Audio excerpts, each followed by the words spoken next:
আসসালামু আলাইকুম এভরিওয়ান, কেমন আছেন সবাই? আশা করছি সবাই ভালো আছেন। সেই আশা নিয়ে আজকে ব্লগটি শুরু করে দিলাম। তো প্রাইভেট পড়ানো শেষ করলাম। শেষ করে যাচ্ছি। ফোন আসছে, মা ফোন দিয়েছে, যাব ভাইয়ের বাসায়। তো আমি সরাসরি প্রাইভেট পড়ানো শেষ করে চলে আসলাম মায়ের কাছে। এখন সবাই রেডি হচ্ছে, আমরা বের হব। আমি যেমন ছিলাম তেমনভাবেই যাবো আরকি।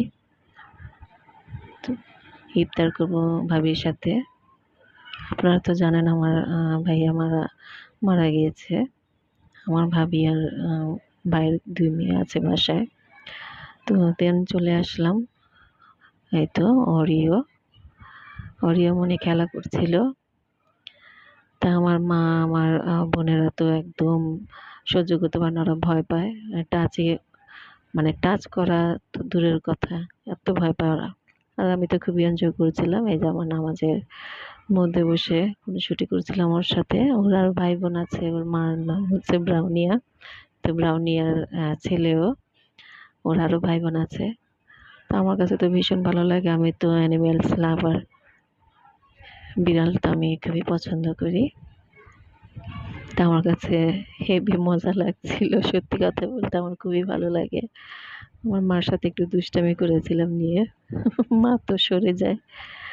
যাই হোক, কে ক্যাট পছন্দ করেন? আচ্ছা, চলে আসলো তারপর সেই সময়, ইফতারের মজাদার সময়, মজাদার ইফতার। তো সবাই ইফতার করে নিচ্ছি, আলহামদুলিল্লাহ। তো রহমতের মাস তো দ্রুত চলে যায়, সবাই জানি। তারপরও যতটুকু পারি আমরা বেশি বেশি করে ইবাদত বন্দেগী করব, বেশি বেশি করে কোরআন তেলাওয়াত, সূরা ইখলাস বেশি করে পাঠ করব। কারণ সূরা ইখলাস পাঠের মধ্যে একটা উপহার আল্লাহ পাক দিবেন আমি জানি। বেশি বেশি করে সূরা ইখলাস পাঠ করলে জান্নাতে নাকি বেশি বেশি প্রসাদ পাওয়া যাবে, আল্লাহ উপহার দিবেন জান্নাতীদের। তো সেই লোভ তো আর সামলানো যায় না, তো বেশি বেশি করে সূরা ইখলাস পাঠ করবো আমরা সবাই। এই তো আমার ভাইয়ের বড় মেয়ে জামা কাপড় দিচ্ছিল, ট্রায়াল দিচ্ছিল।